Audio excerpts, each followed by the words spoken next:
हे तांदळाच्या पिठाचे पापड बघा अवघ्या 10 ते 15 मिनिटांमध्ये बनवून तयार केलेले आहेत।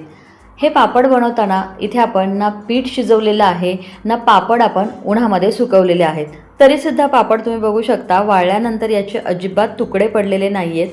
पापड जर तळून बघितले तर पापड बघा तेलामध्ये घातल्याबरोबर अतिशय छान फुलतात, मस्त तळल्यानंतर हलके फुलके जाळीदार होतात आणि खायलासुद्धा खूप छान कुरकुरीत लागतात। हे पापड बनवत असताना इथे आपण पापड खार किंवा सोडा यापैकी काहीही वापरलेलं नाही आहे, तरीसुद्धा पापड अतिशय खुसखुशीत आणि कुरकुरीत बनून तयार झालेले आहेत। तर हे तांदळाच्या पिठाचे झटपट तयार होणारे पापड कसे बनवायचे ते पाहूयात। आता पापड बनवण्यासाठी लागणारं साहित्य मी या वाटीने मोजून घेणार आहे।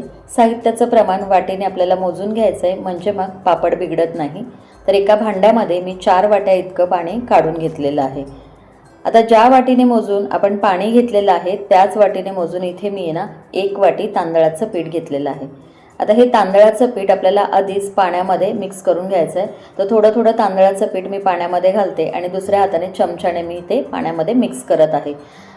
तांदळाचं पीठ पाण्यामध्ये अगदी व्यवस्थित मिक्स करून घ्यायचं आहे, जेणेकरून तांदळाच्या पिठाच्या पाण्यामध्ये गुठळ्या शिल्लक राहणार नाहीत। सगळ्या गुठळ्या आपल्याला व्यवस्थित मोडून घ्यायच्यात। पिठाच्या गुठळ्या शिल्लक राहिल्या तर पापड आपले बिघडू शकतील। तर एकसारखं असं दाटसर कन्सिस्टन्सीचं हे आपल्याला बॅटर तयार करून घ्यायचं आहे। तर हे बघा तांदळाच्या पिठाच्या सगळ्या गुठळ्या पाण्यामध्ये मोडून घेतल्या आणि दाटसर अशी इथे मी पेस्ट तयार करून घेतलेली आहे। हे पापड बनवत असताना यामध्ये आपण पापड खार किंवा सोडा यापैकी कशाचाही वापर करणार नाही आहोत, तरीसुद्धा पापड आपले अगदी मस्त कुरकुरीत आणि खुसखुशीत होतात। आता हे पापड वाळल्यानंतर त्याचे तुकडे पडू नये, त्याला छान असं पिठाला बाइंडिंग यावं याकरता मी यामध्ये 2 चमचे मैदा घालत आहे। मैदा घालणं पूर्णपणे ऑप्शनल आहे, पण मैदा घातल्यामुळे एकतर पापड छान पांढरे शुभ्र होतात, पिठाला छान बाइंडिंग येतं आणि त्याचबरोबर पापड सुकल्यानंतर त्याचे तुकडे पडत नाही। आता मैदा घातल्यानंतर सुद्धा पिठामध्ये याला व्यवस्थित मिक्स करून घेतलं आणि मैद्याच्या सुद्धा तुम्ही बघत असाल पिठामध्ये अजिबात गुठळ्या शिल्लक राहिलेल्या नाही आहेत। छान असं एकसारखं दाटसर कन्सिस्टन्सीचं आपलं बॅटर तयार झालं आहे। आता हे पापडाचं पीठ पातेल्यामध्ये शिजवायचं म्हटलं की त्यासाठी वेळ खूप जास्त लागतो आणि त्याचबरोबर गॅसही वाया जातो। त्यामुळे आज इथे आपण आहे ना हे पीठ कुकरमध्ये शिजवणार आहोत। त्यासाठी कुकरमध्ये मी ज्या वाटीने तांदळाचं पीठ मोजून घेतलेलं होतं ना त्याच वाटीने मोजून बरोबर 6 वाट्या पाणी घेतलेलं आहे। गॅस ऑन करायचा आहे आणि पाण्याला आपल्याला मोठ्या गॅसवरती एक चांगली खळखळून उकळी काढून घ्यायची। पाण्याला उकळी फुटलेली आहे। आता यामध्ये घालूयात चवीपुरतं मीठ। त्यानंतर इथे आपण जी तांदळाची आणि मैद्याची पेस्ट तयार करून घेतलेली होती याला तळापासून एकदा हलवून घ्यायचं आणि त्यानंतर एका हाताने उकळत्या पाण्यामध्ये ही पेस्ट घालायची आणि दुसऱ्या हाताने पळीने याला मिक्स करत राहायचं आहे, म्हणजे मग तांदळाच्या पिठाच्या उकळत्या पाण्यामध्ये गुठळ्या तयार होत नाही। गॅस मध्यम ठेवायचा आहे आणि मध्यम गॅसवरतीच आपल्याला याला सतत एकसारखं हलवत राहायचं आहे, म्हणजे मग तांदळाच्या पिठाच्या यामध्ये गुठळ्या होत नाहीत, व्यवस्थित एकसारखं असं हे पीठ राहतं। तर हे बघा याला मी पळीने सतत तळापासून एकसारखं हलवून घेत आहे। लक्षात ठेवा गॅस आपल्याला कुठेही मोठा करायचा नाही, मध्यम गॅसवरतीच याला आता आपण असंच जवळपास एक 4 ते 5 मिनटं असंच अधूनमधून हलवत शिजून घेणार आहोत।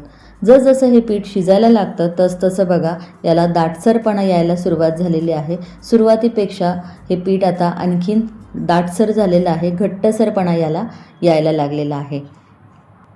पळीच्या मागच्या बाजूने तुम्ही जर बघाल तर पिठाचा बघा असा एक लेयर तयार झालेला आहे।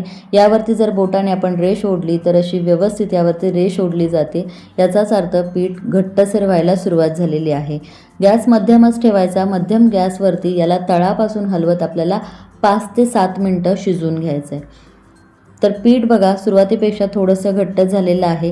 आता यानंतर काय करायचं आपल्याला कुकरचं झाकण लावायचं आहे आणि कुकरचं झाकण लावून फक्त आपल्याला कुकरची 1 शिट्टी काढून घ्यायची। गॅस मध्यम ठेवला आहे आणि मध्यम गॅसवरती कुकरची मी 1 शिट्टी काढून घेणार आहे। हे पीठ आपल्याला खूप जास्त वेळ शिजवावं लागत नाही, फक्त कुकरचं झाकण लावून कुकरची आपल्याला 1 शिट्टी करून घ्यायची आहे। कुकरच्या एका शिट्टीमध्येच अगदी व्यवस्थित असं हे पापडाचं पीठ शिजून तयार होतं। तर इथे मी कुकरची 1 शिट्टी करून घेतलेली आहे। यातली थोडीशी गरम वाफ निघून गेली की त्यानंतर कुकरचं आपल्याला झाकण उघडायचं आहे आणि तुम्ही इथे बघाल तर हे बघा पापडाचं पीठ अगदी व्यवस्थित शिजलेलं आहे। फक्त कुकरच्या एका शिट्टीमध्येच परफेक्ट असं हे पापडाचं पीठ शिजून तयार होतं आणि हे पापड वाळल्यानंतर याचे अजिबात तुकडे पडत नाहीत. पळीच्या मागच्या बाजूने मी अशी रेष ओढून बघितली तर बघा अगदी परफेक्ट अशी रेष तयार होते. याचाच अर्थ पीठ आपलं अगदी व्यवस्थित शिजलेलं आहे. याला तळापासून हलवून घ्यायचं. तर इथे बघा शिजल्यानंतर पिठाची तुम्ही कन्सिस्टन्सी बघू शकता. याला संपूर्ण गार न करता थोडंसं हे पीठ कोमट असतानाच याच्या आपल्याला पापड्या घालून घ्यायच्या. तर पापड्या घालण्यासाठी इथे मी एक प्लास्टिक शीट अंथरलेली आहे. तर हे बघा पळीच्या मदतीने तुम्हाला जेवढ्या आकाराच्या पापड्या हव्यात त्या आकाराच्या तुम्ही पापड्या इथे घालू शकता. तर हे बघा छान अशा गोलाकार पापड्या इथे आपल्या घातल्याच जात आहेत आणि मस्त पांढऱ्या शुभ्र दिसत आहेत. या पद्धतीने असे तांदळाचे पापड बनवले की यासाठी आपल्याला खूप जास्त दिवस तांदूळ भिजवावे लागत नाही किंवा तांदळाचं पीठसुद्धा आपल्याला खूप जास्त वेळ शिजवावं लागत नाही. तरीसुद्धा पापड तुम्ही बघाल तर अतिशय पांढरे शुभ्र छान गोलाकार असे बनून तयार होतात. अगदी कमीत कमी मेहनतीत आणि कमीत कमी वेळेत हे पापड अतिशय झटपट बनून तयार होतात. आणि तुम्ही पाहिलंच असेल की हे पापड बनवताना इथे आपण ना पापड खार वापरलेला आहे ना सोडा वापरलेला आहे. आता या पापडाच्या पिठामध्ये तुम्हाला हवं असेल तर थोडंसं जिरं, तीळ किंवा बारीक चिरलेली कोथिंबीर त्याचबरोबर हिरव्या मिरचीची पेस्टसुद्धा घालू शकता. पण हे मी पापड प्लेनच ठेवलेले आहेत. पण हे पापड दिसायला आणखीन आकर्षक आणि छान दिसावेत याकरता मी यावरती थोडेसे काळे तीळ घालत आहे. तर असे हे वरून काळे तीळ घातले की पापड दिसायला छान दिसतात, आकर्षक वाटतात. तर असे हे तुम्हाला आवडत असतील तर तुम्हीसुद्धा असे काळे तीळ यावरून घालू शकता. आता इथे मी काही पापड घालून घेतलेले आहेत आणि सारख्याच पद्धतीने शिल्लक राहिलेल्या मिश्रणाचे सुद्धा पापड घालून घेते. तर हे बघा सगळे पापड इथे मी प्लास्टिक शीटवरती घालून घेतलेले आहेत. आता हे पापड सुकण्याकरता आपल्याला अजिबात कडकडीत उन्हाची गरज लागत नाही. तुम्ही अगदी घरामध्ये फॅनच्या हवेखाली सुद्धा याला सुकवून घेऊ शकता. तर एक दिवसभर हे पापड मी फॅनच्या हवेखाली सुकवून घेतले आणि वर्षभर व्यवस्थित टिकावेत याकरता दुसऱ्या दिवशी फक्त तासभर उन्हामध्ये मी ठेवलेले होते. पापड वाळल्यानंतर तुम्ही बघाल तर याचे अजिबात तुकडे पडलेले नाही आहेत.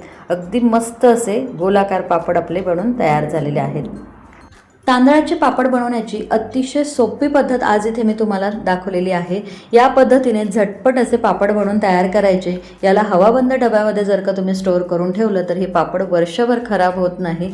याला आपण तळून बघू तर हे बघा तेलामध्ये पापड घातल्याबरोबर मस्त असा फुललेला आहे. यामध्ये आपण पापड खार सोडा काहीही घातलेलं नाही आहे तरीसुद्धा पापड खायला अतिशय कुरकुरीत लागतात, हलके आणि जाळीदार होतात.